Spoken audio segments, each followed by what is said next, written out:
All right, everyone, we have the biggest phony baloney from the Biden administration yet, which is his swing to voters now. Hey, don't worry, I'm taking care of the border. By the way, if I just got more cooperation, I could do more things. Yeah, but the problem is when you look at the bills that have been proposed, when you look at the concepts that the Biden administration has dreamed up, literally none of them actually do anything meaningful to secure the border. It's basically a Band-Aid on a gaping wound, and the reason that's being done is quite specifically and singularly it's an election year. The border was effectively ignored. Biden, until earlier this year, never even acknowledged the fact that there was a border crisis. For the first 3 years of his presidency, he swore up and down there was no problem there. It wasn't until Republican governors in the South began putting pressure on the administration by forcing the hand of several Democratic mayors and governors in the process to force them to speak out against the Biden administration and make the case, well, this is untenable, we're incapable of doing that. I would point out how humorous it is. The state of Texas has dealt with millions and millions of illegal immigrants and asylum seekers now for decades. They've managed to cope with it, although there are certainly logistic issues. But the second that New York City, which has a population of like fucking 17 million people, the second that they get 100,000 illegals and or migrants in, all of a sudden the city's services collapse. Northern cities that hadn't been troubled so much by the influx of refugees, asylum seekers, economic migrants, and illegals into the country simply found themselves ill-equipped. And so they began complaining. Culminating with Eric Adams being raided by the FBI, probably because he spoke out against Joe Biden. I have a feeling that Biden sat on the dirt that he had about Adams and was like, okay, well, if he speaks out, I'll take that piece off the table.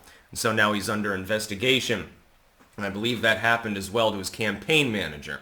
And so, they're looking into him now. It's sort of Gestapoizing him.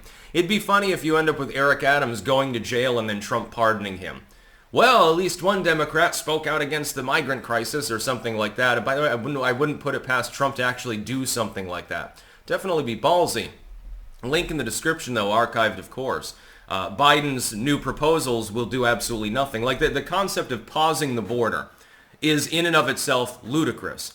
Well, if we get more than, I think it's 2,500 asylum seeker claims in a single day, then we will shut down the border. How? The border barrier is not complete. You don't have enough agents. That's the problem from the get-go. On paper, you can say that the border will be closed. Okay, then you close border crossings. How wonderful. That doesn't matter. Instead of seeking asylum on paper, they'll just march across the open border then. They'll just be straight-out illegals.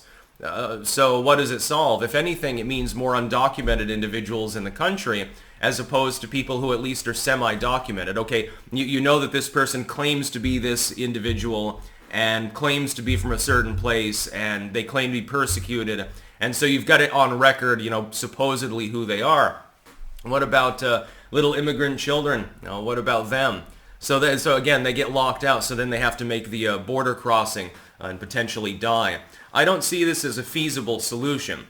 I see the solution as being, number one, building the wall and making it actually bigger and more beautiful than before, because apparently it's fairly cheap. As far as federal spending, the wall at a few $1 billion for hundreds of miles of retrofitting was fucking cheap. Allocate 10 times that number and be done with it. You can build it in a couple of years very easily. That's number one.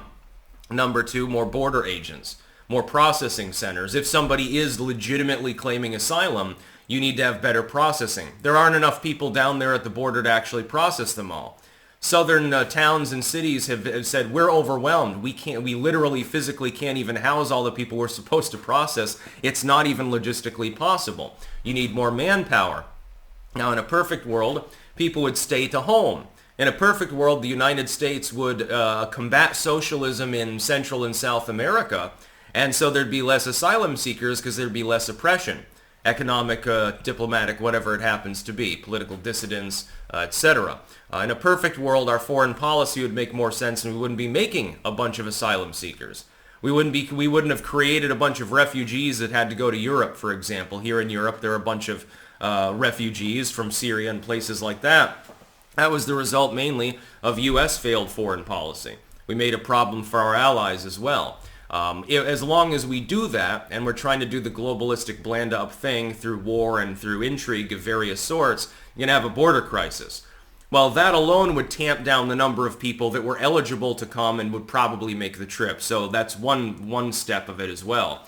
But as long as you don't have an actual border defense system, one that works, because quite clearly the one we have currently doesn't work. It's been improved, but Biden's not really he's not really maintaining that sort of defensive stance.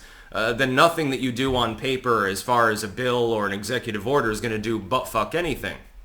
If anything, again, you simply convert an asylum seeker into an outright illegal. Now they're completely undocumented. I don't understand how this helps them, and I don't understand how it helps the situation. Biden has so far not expressed his opinion about how this is helpful.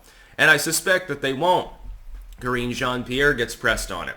Again, for the first 3 years, they claimed there was no border crisis. They claimed there was no problem down there. No, you're just exaggerating. Yeah, you get a record number of crossings every single month. It rises, but it's not a problem. You're just being xenophobic and a conspiracy theorist. Once they finally admitted it, they tried, very lamely, to blame Donald Trump for the problem. Yes, Trump is responsible for the border policy. Yes, for the last 3 years, it's Orange Man bad, remember? Did you fuckers forget? Now they're saying, well, okay, there's a crisis. We're going to do something about it. But that's just because you want to get reelected, and everyone, I think, sees through it, by the way. Even a plethora of left-leaning voters, I think, are deeply disapproving of Biden's job on the border. I think his approval on the border is like 35%. I don't even see how it's that high. It could be lower than that by now. I mean, I haven't checked that polling in a while. It makes absolutely no sense. That's about all. Peace out.